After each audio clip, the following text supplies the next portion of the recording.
potensi dari THT.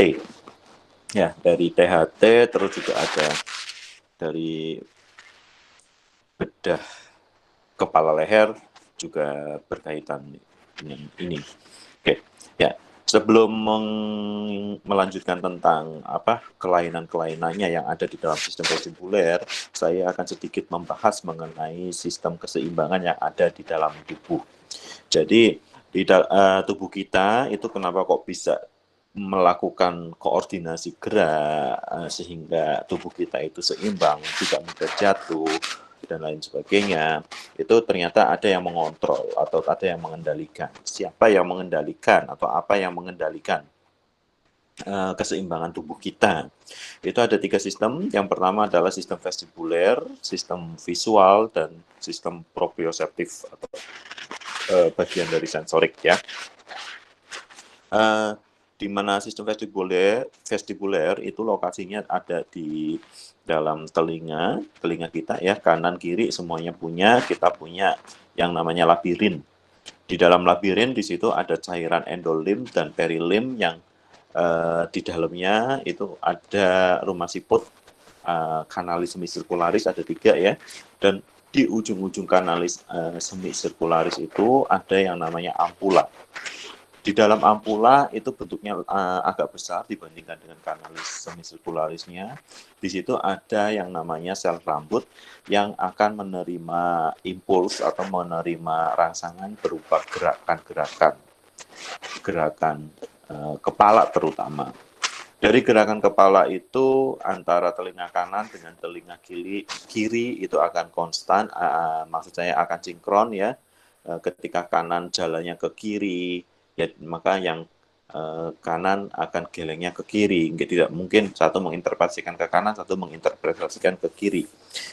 Akhirnya akan memberikan impuls yang sinkron, terus masuk ke dalam sistem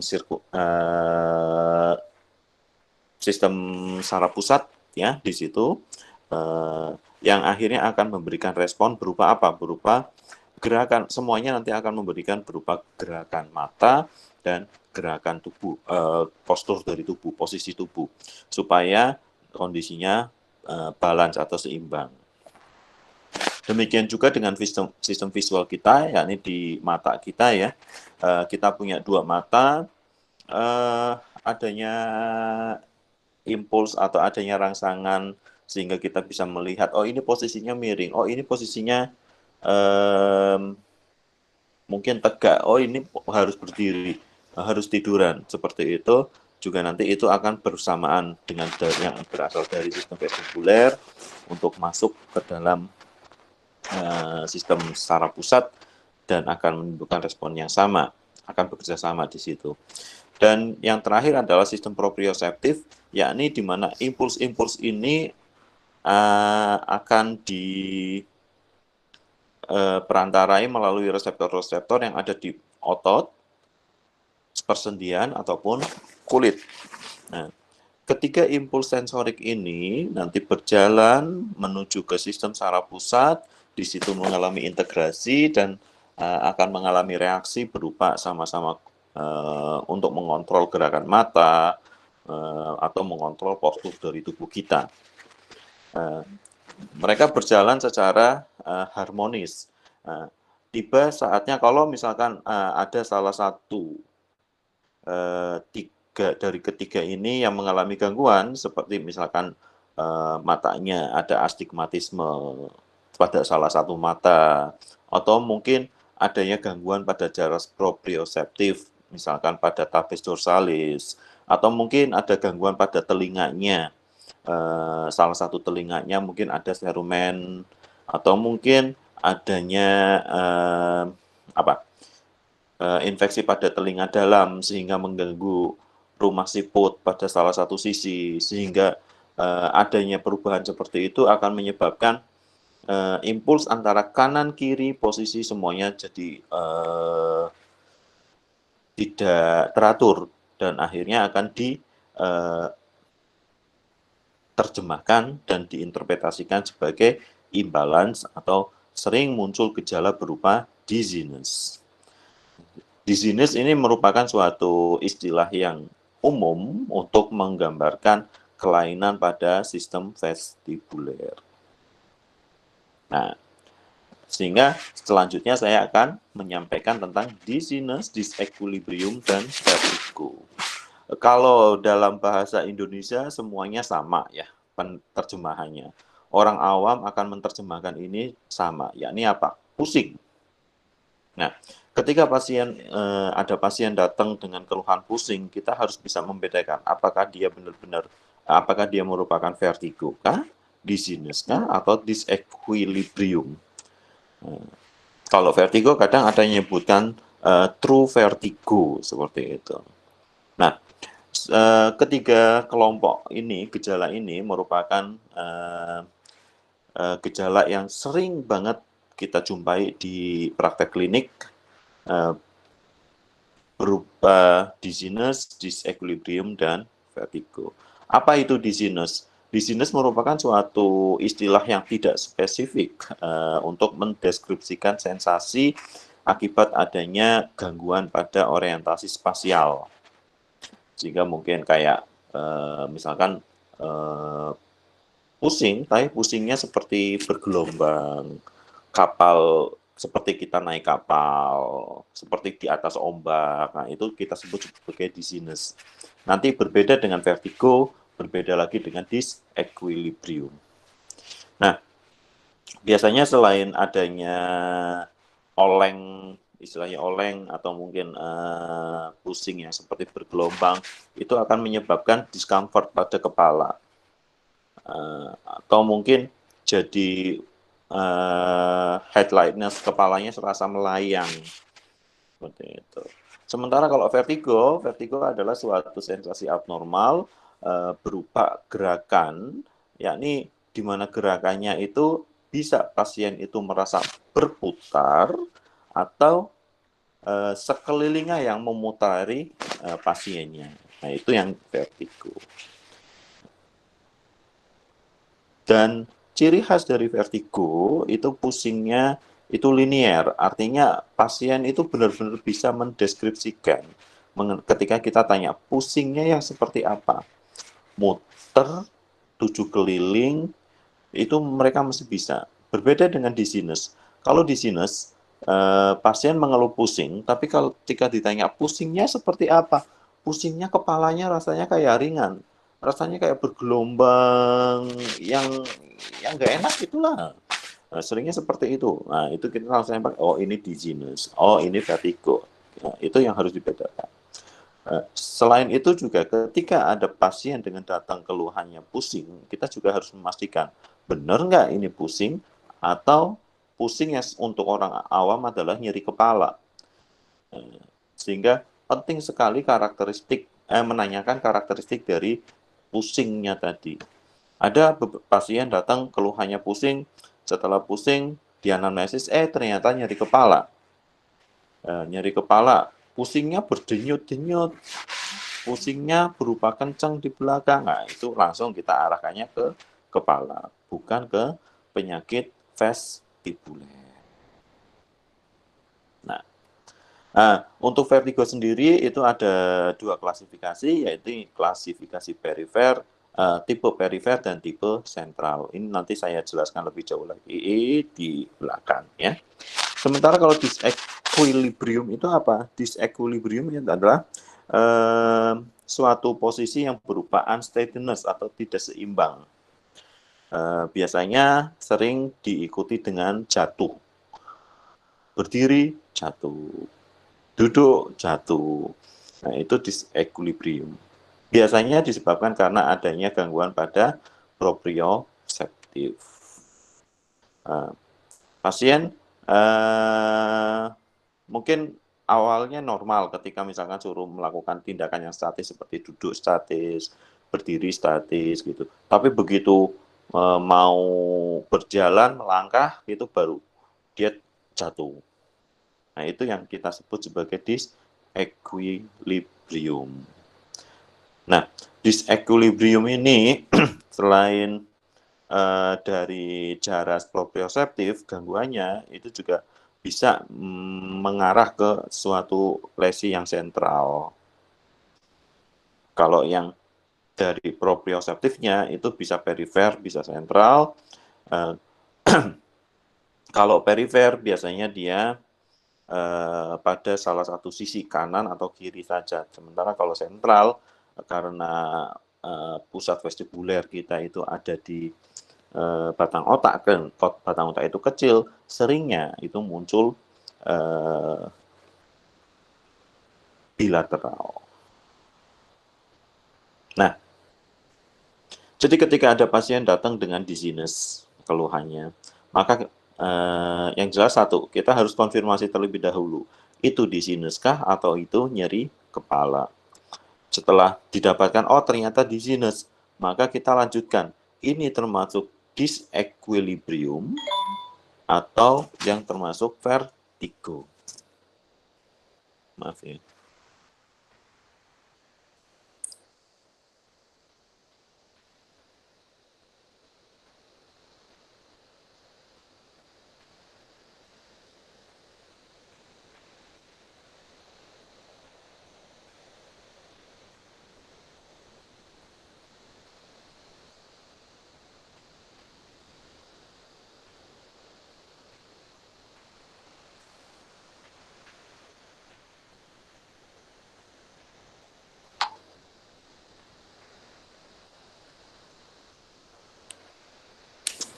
Ya, apakah itu kalau ada pasien dengan dizziness, maka tadi ya dikonfirmasi terlebih dahulu apakah termasuk nyeri kepala atau benar dizziness.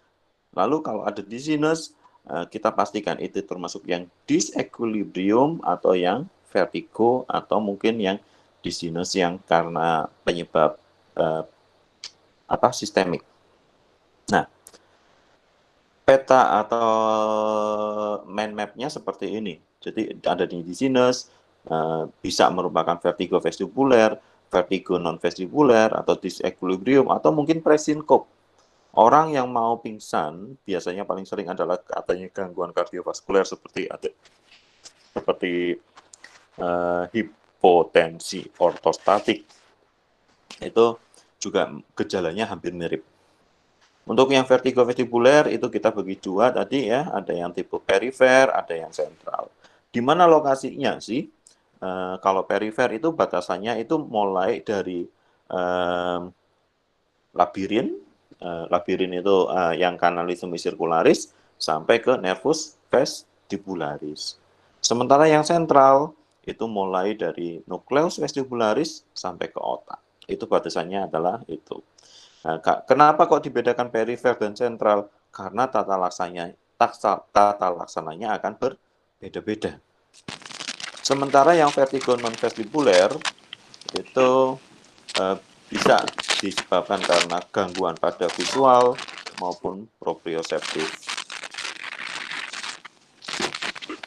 Bisa di mute ya suaranya ya,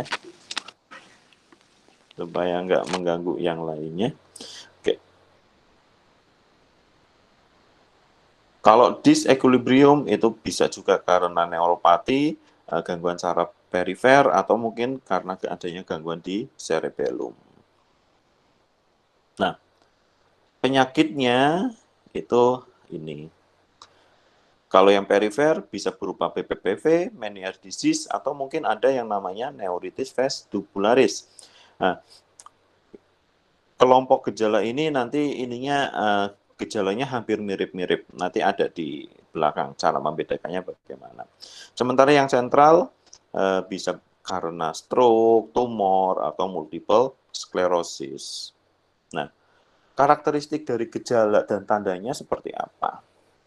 Nah, karakteristiknya atau gejalanya itu ketika pasien datang dengan itu suatu vertigo, tadi saya sudah menyatakan bahwa keluhannya khas, pusingnya adalah pusing yang berputar. Pasien menggambarkannya jelas sekali, hanya saja nanti untuk bisa membedakan ini perifer, ini sentral, itu nanti ada.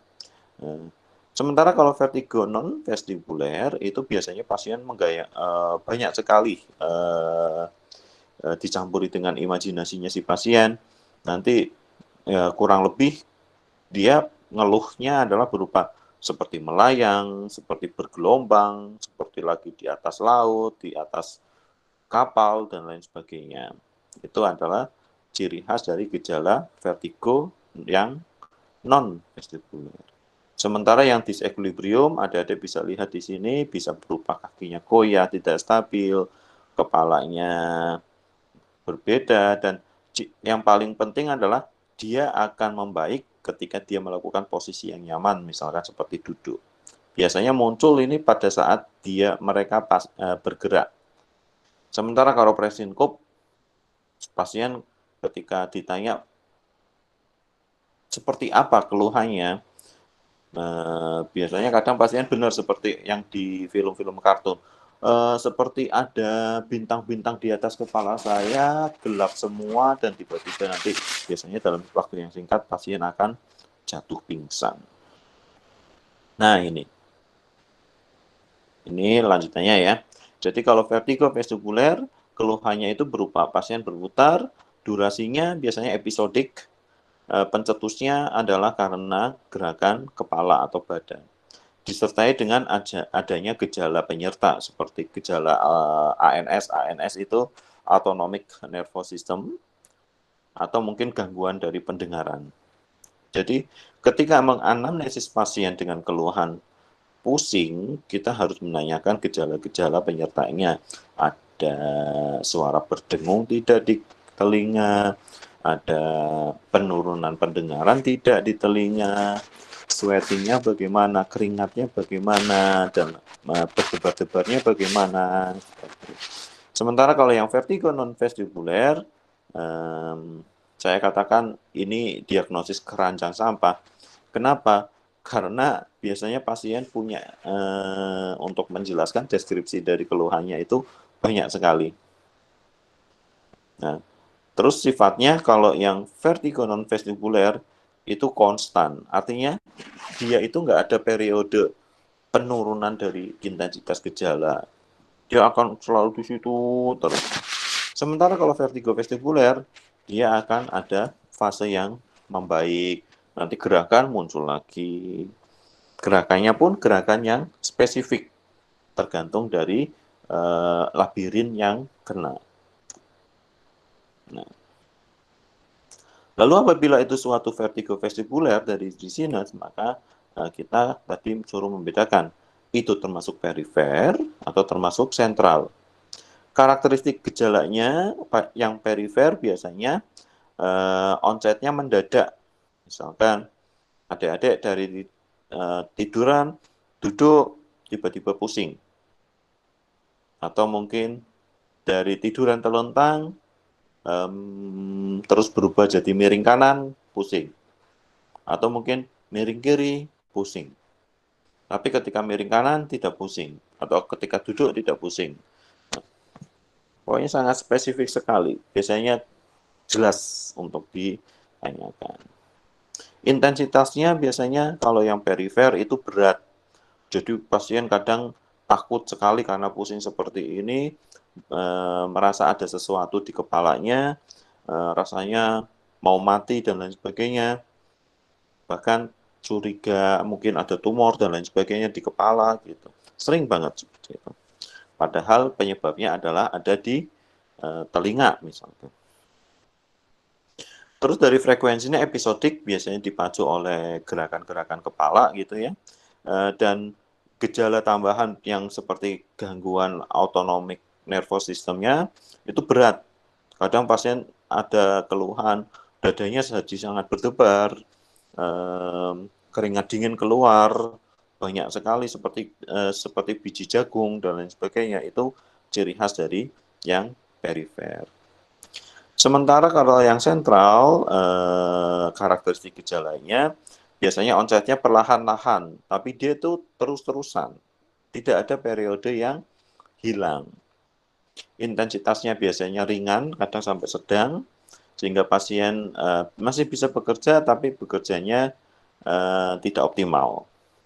Sementara frekuensinya biasanya kalau kelainannya adalah di sentral, misalkan di batang otak ataupun di otak, itu sifatnya konstan, continue, tidak ada periode turunnya.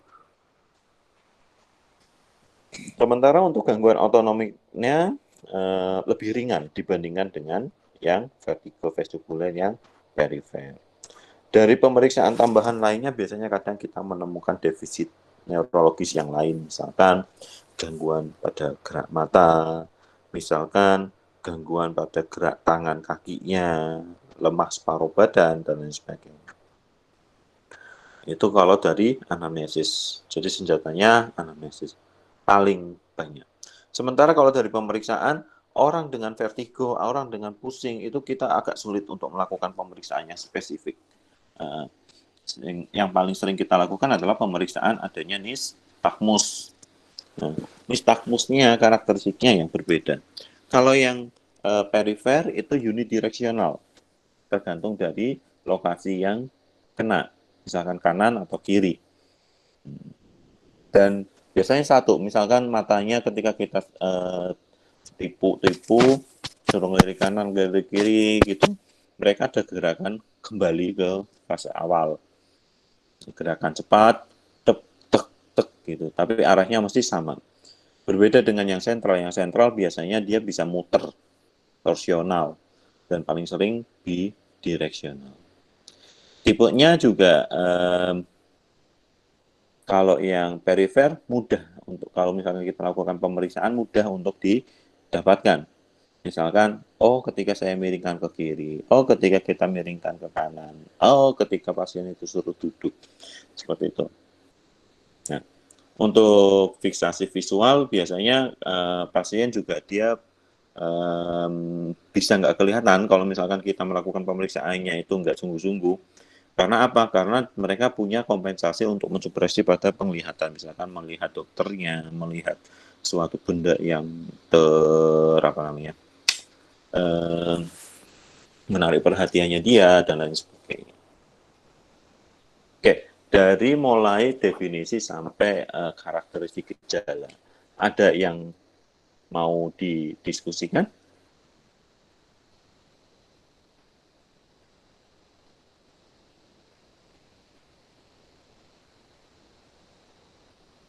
Ya.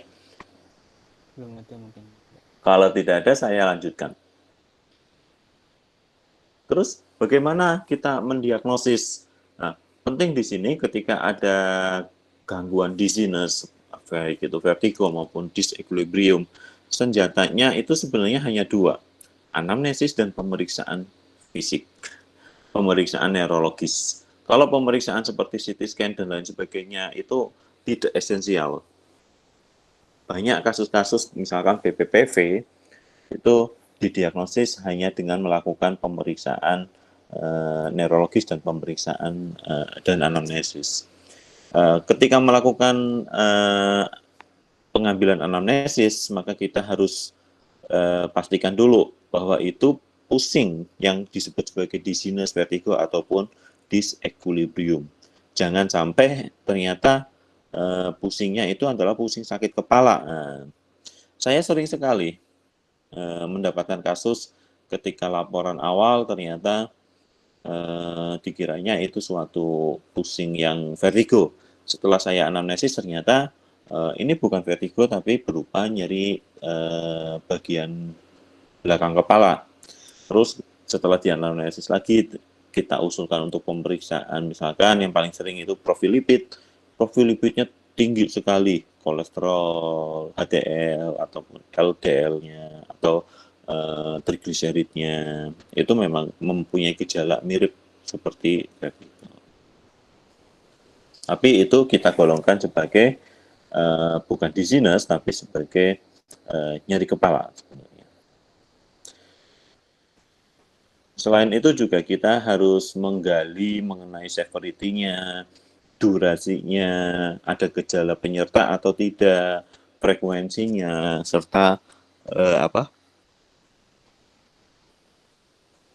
riwayat penyakit sebelumnya seperti diabetes. Orang-orang dengan diabetes cenderung terjadi neuropati yang akan mengganggu pada proprioseptifnya kita. Sehingga kadang orang diabetes yang sudah lama sudah ada gejala sering cekit-cekit di ujung-ujung jari gitu, kadang akan muncul gejala seperti vertigo. Nah, Kadang juga kita bisa melakukan pemeriksaan penunjang berupa TCD atau mungkin melakukan CD seperti itu. Tapi kalau dari ranahnya dokter umum belum sampai situ. Yang paling penting di dokter umum itu bisa membedakan ini sentral, ini perifer. Kalau itu perifer, adik-adik harus bisa melakukan tata laksana. Tidak boleh dirujuk ke dokter saraf. Ya. Nah, lalu bagaimana penanganannya? Sebenarnya penanganannya ya tergantung dari penyebabnya. Kalau penyebabnya di telinga, ya kita treatment telinganya. Penyebabnya misalkan kotorannya banyak, sehingga muncul gejala BPPV. Ya, kita treatment telinganya harus kita bersihkan, telinganya harus kita konsulkan ke THT. Barusan saya dapat pasien kemarin, itu seperti itu. Pasien datang dengan masih muda, keluhannya pusing ketika dia miring ke kiri. Setelah saya tanya, ternyata dia ada gangguan di telinga kiri. Saya konsulkan ke THT, ternyata di situ ada penyumbatan dari serumen besar sekali di sebelah kiri. Nah, begitu saya konsulkan ke THT, terus dilakukan dengan pembersihan telinga, nah, ternyata seminggu lagi pasien datang, dok pusingnya sudah nggak ada. Ya, bisa seperti itu karena kita mengatasi penyebabnya. Selain dengan penyebabnya, kita juga harus melakukan suportif. Berupa apa? Berupa farmakologi dan yang non-farmakologi. Yang farmakologi itu nanti ada obat-obatan banyak sekali ya. Bisa kita gunakan skopolamin, glikopironal, eklizin, atau mungkin kita paling sering itu kita ketemu ada beta-histin, seperti itu ya. Dan juga apa namanya? Dan juga kita harus memperhatikan untuk terapi sportifnya, seperti pasien muntah, pasien dengan keluhan ada muntahnya, maka kita obati muntahnya juga supaya tidak muntah. Nah, ini beberapa obat-obatan yang bisa digunakan dengan keluhan vertigo tadi ya. Kita bisa menggunakan antikolinergik, antihistamin, atau mungkin bisa pakai benzodiazepin. Saya sering menggunakannya berupa yang apa namanya combine. Tapi adik-adik nanti jangan ditiru, adik-adik terapinya diawali dengan monoterapi terlebih dahulu. Misalkan dengan beta-histin ya 2 kali 6 miligram, terus nanti lanjut lagi seperti itu. Nah, beberapa penyebab dari vertigo yang tipe perifer ya, jadi kan tipe perifer dan tipe sentral, adik-adik bisa baca BPPV, bisa infeksi bakteri, virus, neuroiditis vestibuler, meniatisis, tumor di CPA, cerebellopontine angel, trauma, atau mungkin beberapa obat-obatan seperti alkohol atau aminoglykosid itu bisa menyebabkan gangguan disequilibrium atau gangguan keseimbangan. Yang sekarang lagi ngetren adalah COVID-19 ya. COVID-19 memang manifestasi primernya paling sering adalah ada di paru, tapi tidak bisa kita pungkiri hasilnya banyak sekali. Saya menemukan yang ada kasus di intrakranial ternyata itu bisa menyebabkan stroke. Keluhannya cuma pusing berputar. Bisa menyebabkan bleeding, jadi perdarahan di intraparenchymnya. Bisa menyebabkan dia jadi oleng. Dia jadi tidak bisa mendengar, mencium dan lain sebagainya. Itu kalau yang COVID. Ini yang perifer. Sementara yang sentral tadi sudah disinggung ya, bisa karena stroke, tumor, atau gangguan vaskuler lainnya. Ya, sampai sini. Itu pengantar kita untuk belajar tentang penyakit sistem vestibuler. Saya lanjutkan yang kompetensinya 4. Yang ini yang kita kenal namanya BPPV. BPPV itu kepanjangan dari benign paroxysmal posisional vertigo. Yang namanya benign, jadi sebenarnya keluhan ini jinak, bisa kita taklukkan. Paroxysmal artinya apa? Artinya dia itu nggak muncul terus-terusan, tapi dia ada periodenya. Biasanya karakteristik gerakannya sama, misalkan dia akan keluhan pusing kalau miring ke kanan, dia akan keluhan pusing kalau miring ke kiri, seperti itu. Dan untuk BPPV dari pemeriksaan telinganya itu biasanya kita periksa dalam batas normal. Lalu apa penyebabnya dari BPPV? Banyak sekali teorinya terkait dengan penyebab BPPV. Salah satunya misalkan ada gangguan trapez dorsalis, itu juga bisa gangguan apa namanya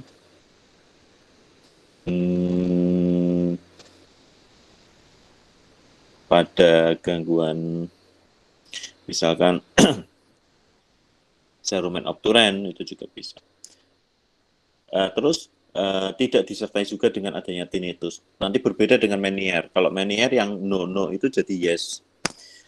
Sebenarnya BPPV itu dia akan sembuh sendiri. Itu seringnya pasien datang tidak puas dengan pelayanan di dokter keluarga, lalu ke dokter saraf. Padahal itu dokter keluarga itu bisa ngobati sampai tuntas harusnya. Jadi nanti adik-adik kalau sudah jadi dokter, ketemu kasus dengan curiga BPPV, nggak usah dirujuk, ditangani aja. Kejadian dari BPPV itu sekitar 10-64 per 100.000 penduduk atau populasi ya, di mana laki-laki itu lebih jarang memang, perempuan itu lebih sering. Biasanya pada usia-usia 51 tahun ataupun 50 sampai 50 ya, sekitar 51 tahun ke atas. Kalau dari riwayatnya kita akan menjumpai keluhan itu datang secara tiba-tiba ketika pasien menggerakkan kepala paling sering. Kalau sudah ada seperti itu, hilangnya biasanya ya sekitar bisa tergantung dari tata laksananya juga. Ada yang sehari langsung berkurang, hilang, ada yang sampai berminggu-minggu. Bahkan ada yang sampai bertahun atau berbulan-bulan. Nah, itu hati-hati ya. Dan sifatnya episodik. Nah, ini prinsip dasar dari kinerja organ keseimbangan tubuh kita yang ada di sistem vestibuler, terutama di telinga dalam. Jadi adik-adik bisa melihat penampang ini ya. Jadi ini ada cairannya, di dalam ini juga ada cairannya. Nah, kalau kebetulan rongga cairannya ini, di situ ada luka sehingga menyebabkan dia itu lebih tebal, sehingga mungkin airnya juga lebih banyak dan sebagainya, itu membahayakan. Nanti mungkin ada yang, dan kalau ada kayak gitu harus segera dikonsulkan. Nah, gambaran kanalis sirkularis tadi saya sudah sepintas mengingatkan kepada adik-adik ya, itu ada 3, yakni kanalis sirkularis superior, ya, hadapnya ke depan, posterior, dan yang terakhir adalah lateral. Jadi ada 3 ya, bukan 4 ya. Nah, diagnosis BPPV itu memang diawali pada tahun 1951 oleh Barani. Makanya kita punya yang namanya kursi Barani untuk pemeriksaan keseimbangan. Selain itu juga kita bisa ditemukan lagi, yakni pada eranya Dix Halpeck.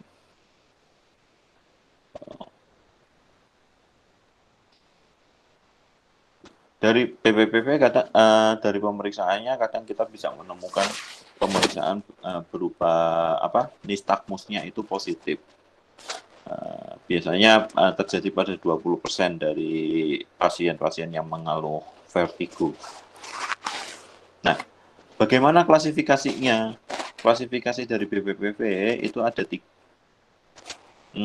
banyak, tergantung dari kanalis semisirkularisnya yang terkena. Kita tahu ada 3 kanalis semisirkularis ya. Nah, di mana 3 itu kalau bergabung berarti kan kombinasi 3 dari 3. Nah, makanya ini kita bagi klasifikasinya, ada yang gangguan pada kanalis semisirkularis posterior, lateral, anterior, atau mungkin bilateral kanan kiri. Patofisiologi dari BPPV apa? Ada 2 teori yang terkait dengan patofisiologi dari BPPV, yaitu kanalitiasis dan kupulolitiasis. Kanalitiasis yang namanya tiasis itu berarti ada pembatuan. Kalau yang kupulolitiasis itu seperti ini. Jadi ini suatu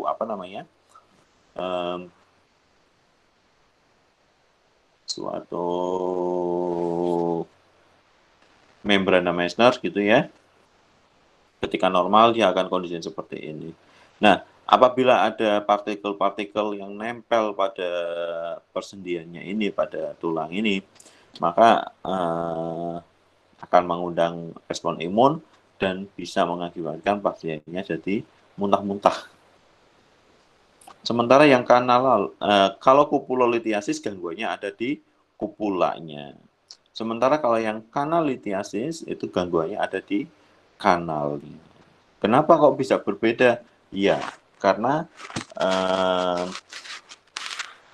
tergantung dari tingkat keparahannya. Mana yang lebih parah, dia yang akan menimbulkan gejala.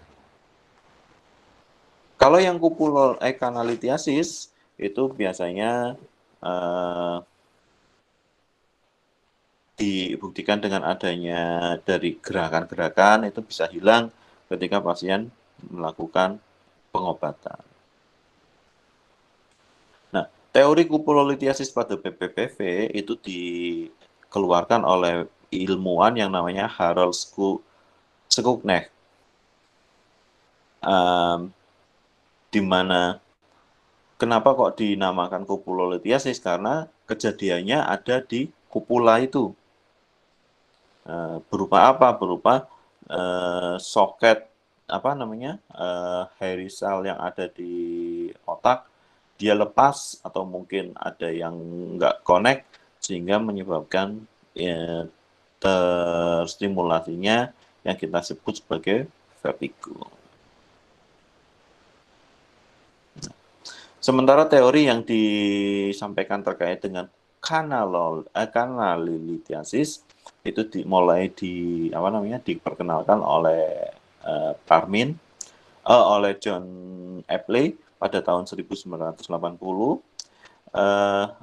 di mana pada kanalitiasis ini itu dikatakan terdapat densitas bebas yang dia itu berjalan-jalan terus di sekitar kanalnya. Dan pada tahun 1991 ini Parnes dan McClure itu menemukan ternyata yang ada partikel seperti itu yang paling sering adalah di daerah posterior. Nah, ini adalah cara pemeriksaan, gambar cara pemeriksaan dari pemeriksaan fisik ya. Setelah melakukan pemeriksaan neurologis umum secara keseluruhan untuk gejala-gejala neurologis, baru kita masuk ke pemeriksaan khusus berupa beberapa tindakan seperti misalkan Dix-Hallpike. Dix-Hallpike ini sebenarnya bukan tindakan terapi, tapi tindakan diagnostik. Jadi pemeriksaan Dix-Hallpike hanya saja nanti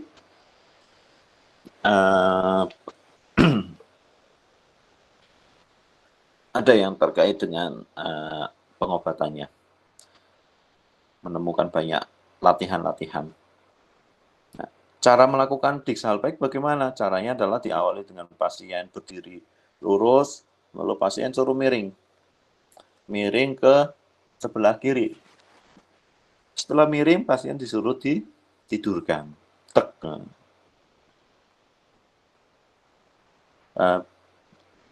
Manuver Dix-Hallpike ini itu jelas terlihat gejalanya apabila terjadi pada yang posterior. Ada gangguan pada kanalis semisirkularis yang posterior. Jadi ada kemungkinan juga kita nggak menemukan gejala dari seseorang karena dia mungkin sudah minum obat atau mungkin sudah melakukan adaptasi. Nah, untuk nistagmusnya itu biasanya berupa gerakan nistagmus yang one direksional, bisa berupa nistagmusnya vertikal ya, bisa juga suatu yang horizontal, tergantung dari kanalis semisirkularis mana yang kena.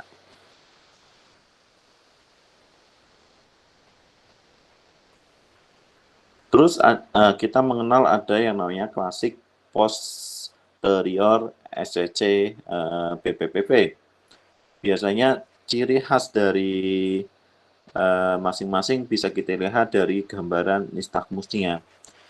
Kalau dia nistagmusnya berupa rotator, jadi agak muter-muter gitu ya, putih hitam-hitamnya, maka kita curiga itu merupakan yang terganggu adalah kanalis semisirkularis yang posterior. Horizontal biasanya jelas ketika dia itu berdiri, mudah jatuh, dan sebagainya. Nah, ini hasil dari pemeriksaan fisiknya, saya rasa tadi cukup bisa dengan dibaca saja. Ini yang klasik, terus ini yang lateral semisirkularisnya, ya, dan ini yang posterior. Sorry, masih yang lateral. Yang anterior itu jarang. Yang anterior itu jarang terjadi, kurang lebih 2%, dan biasanya akan dijumpai dengan adanya gejala positif dengan melakukan distal back berupa apa? Berupa down beating atau torsional dari ininya. Penyebabnya apa sih sebenarnya BPPV? Dikatakan penyebab dari BPPV itu idiosinkrasi. Idiosinkrasi. Dan ada yang mengatakan idiopatik karena apa? Karena banyak sekali beberapa trial pengobatannya, tapi ternyata ada yang berhasil, ada yang tidak. Kita bagi menjadi predisposing factors-nya adalah akibat dari aktivitas. Ternyata orang yang banyak nganggurnya itu bisa menyebabkan vertigo. Sehingga kita harus tetap melakukan aktivitas. Acute alcoholism, ya orang-orang yang minum itu harus diperhatikan.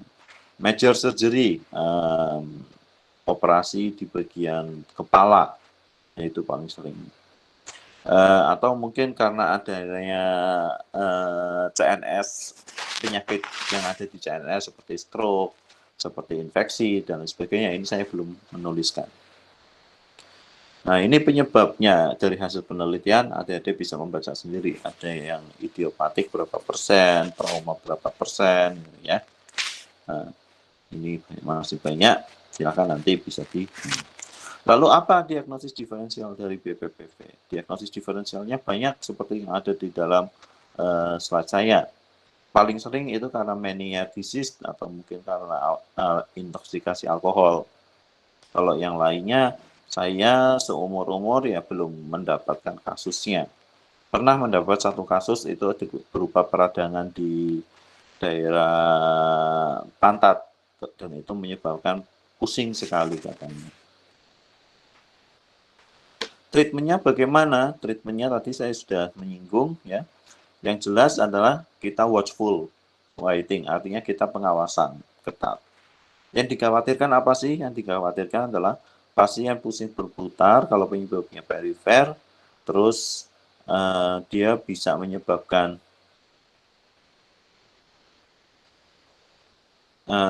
dia akhirnya akan tercandu dengan obat-obatan itu. Terus selain itu juga dengan obat-obatan kita bisa melakukan vestibular rehabilitation, canalic reposition, dan pembedahan.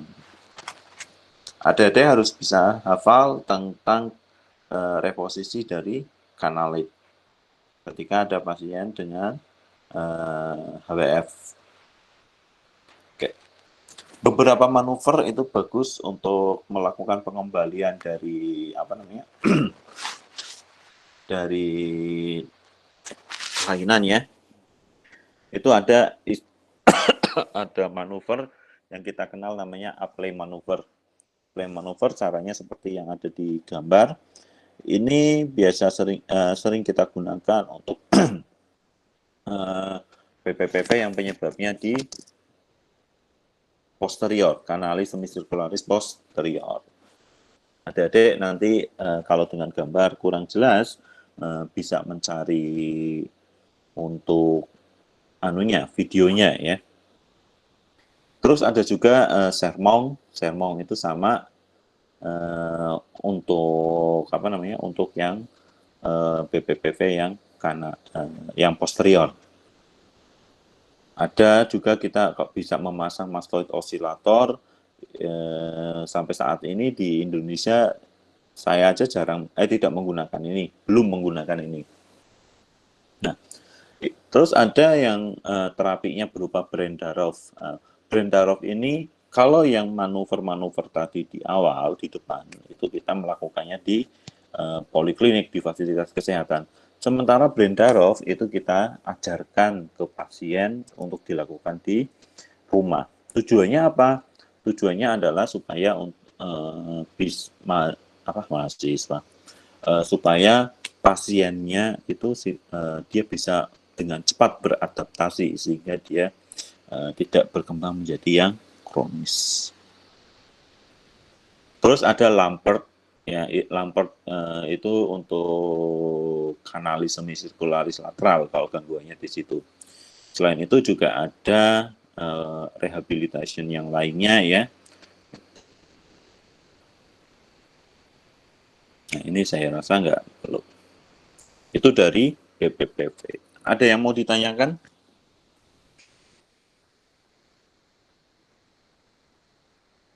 Belum, Dok. Belum? Oke. Setelah BPPV yang perlu diketahui lagi oleh adik-adik itu berupa mania disease. Gejala mania disease dan BPPV itu sama, yakni berupa vertigo perifer yang sifatnya sepertinya berat sekali. Selain itu ada gejala tambahan. Berupa yang membedakan adalah hearing loss-nya, tinnitusnya, serta adanya perasaan telinganya rasanya penuh, aural dari fullness di telinga. Nah, pokoknya kalau adik-adik ada pasien datang dengan vertigo, maka kita harus menanyakan gangguan telinganya. Berupa apa saja yang perlu ditanyakan? Yang pertama, ada hearing loss atau tidak, ada tinnitus atau tidak, dan ada rasa penuh atau bergerebek di telinga. Penyebab dari mania disease dikatakan akibat dari endolymphatic hydrops. Kenapa kok bisa hydrops? Karena ada tadi kan kanalis semicircularis itu isinya ada perilim yang di sekitarnya dan juga ada endolim. Nah, di situ perilim sama endolimnya bercampur sehingga endolimnya jadi bertambah jumlahnya. Kenapa kok bisa bertambah jumlah airnya? Karena ternyata kadar elektrolit yang ada di perilim dan endolim itu berbeda. Perilim itu nanti masuk ke skala timpani yang fungsinya adalah untuk pendengaran, sementara kalau yang endolim itu untuk yang skala vestibuli untuk keseimbangan. Karena adanya pencampuran itu makanya ada gangguan dari pendengarannya.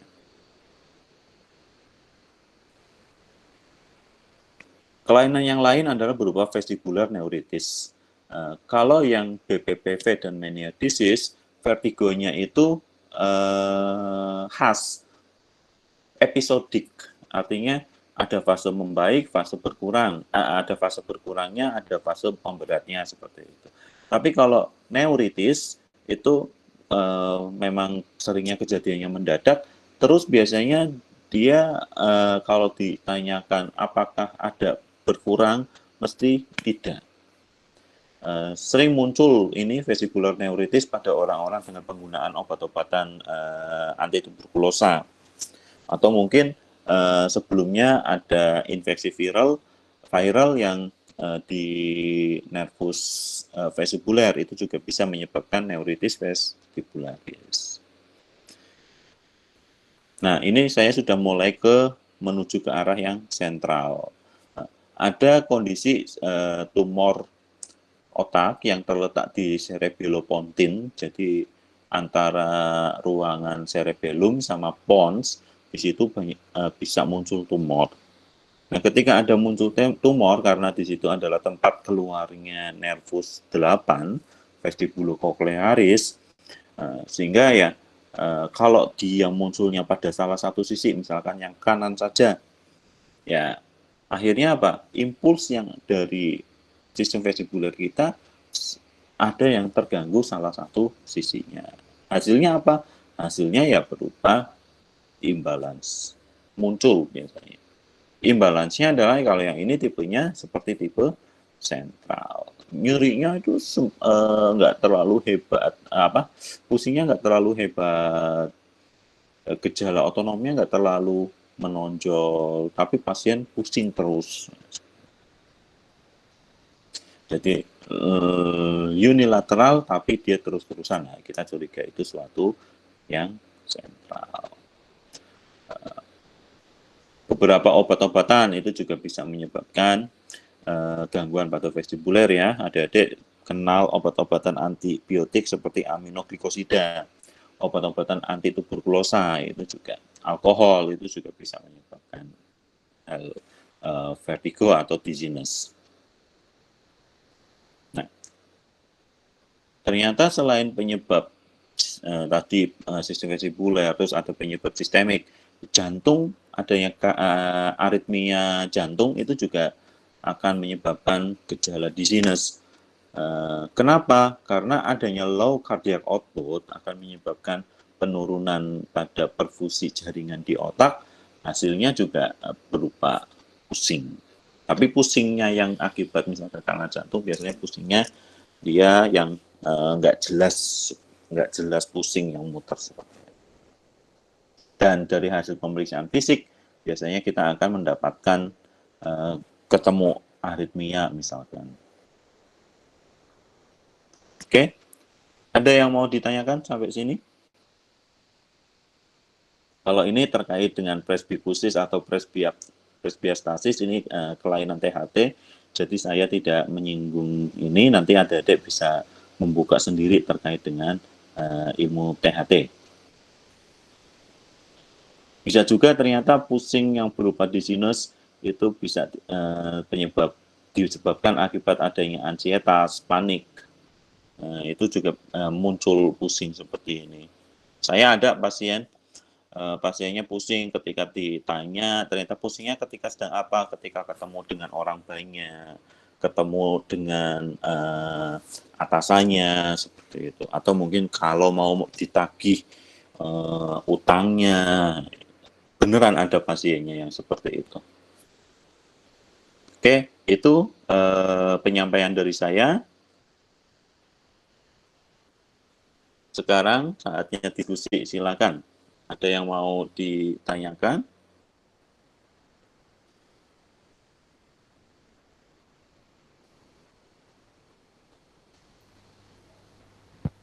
Dokter izin tanya dok.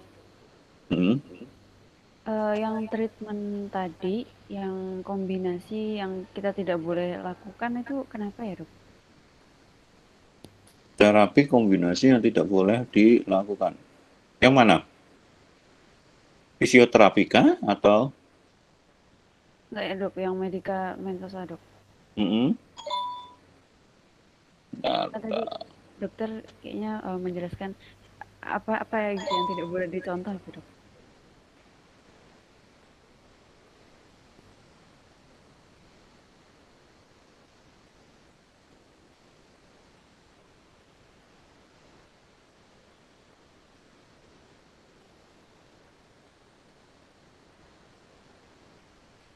Yang mana ya, Dek?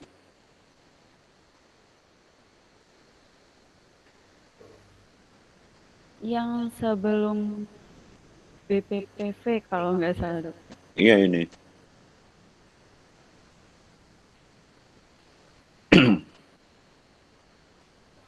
ini ya. Jadi terapi utamanya sebenarnya adalah kita melakukan sesuai dengan kausanya. Kita bisa memberikan obat-obatan suportif seperti misalkan vestibular supresan. Hanya saja ketika kita memberikan vestibular supresan, kita harus melihat kondisinya pasien. Jangan sampai mereka tergantung dengan obat. Bukan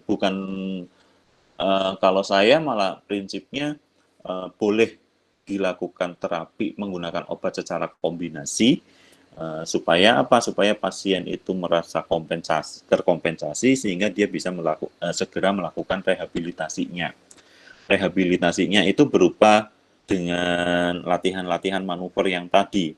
Nah, cuman manuvernya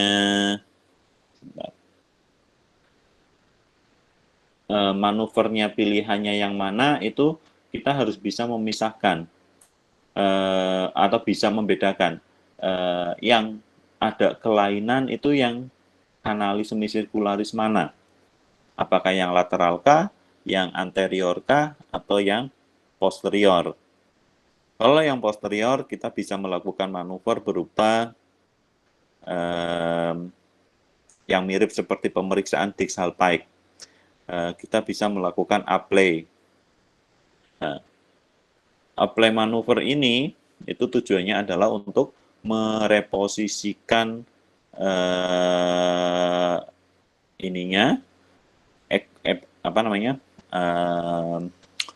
partikelnya supaya kembali ke posisi semula.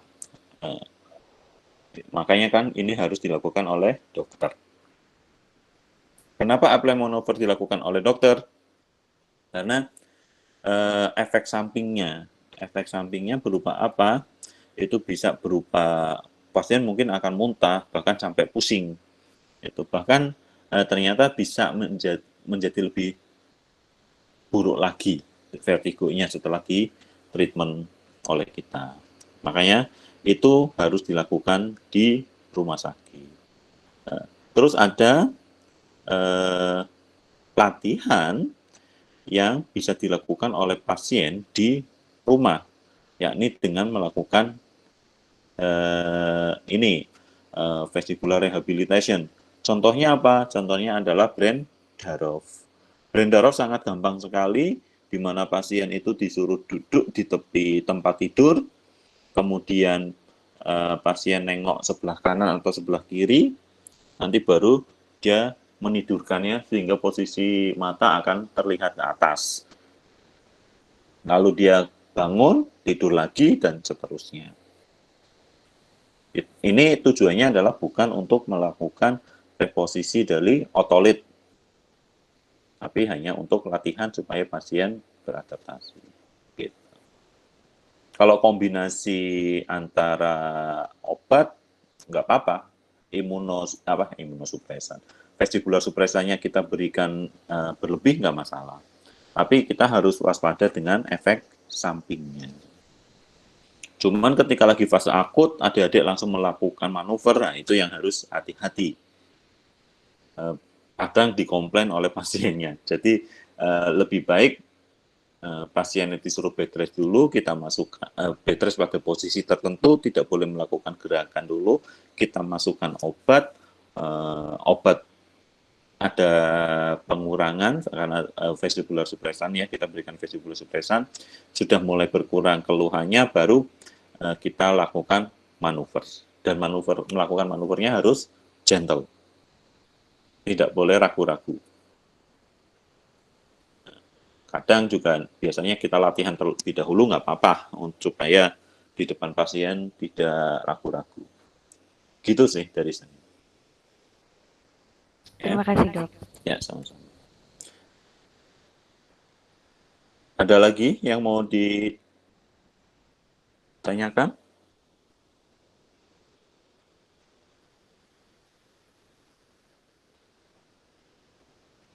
Oke, kalau tidak ada, saya cukupkan untuk kuliah pada kesempatan hari ini.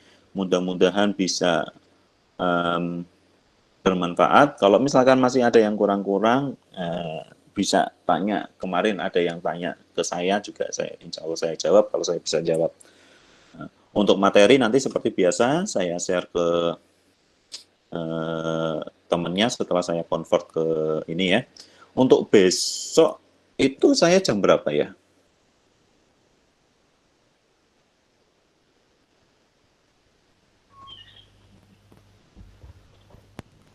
Jam 1, dokter.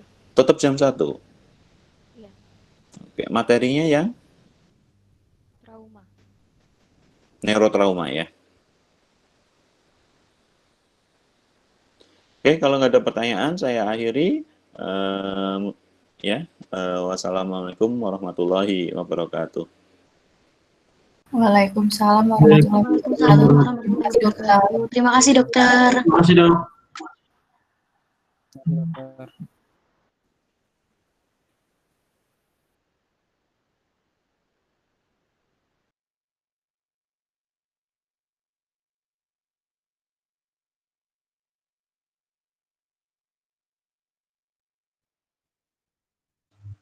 Terima kasih.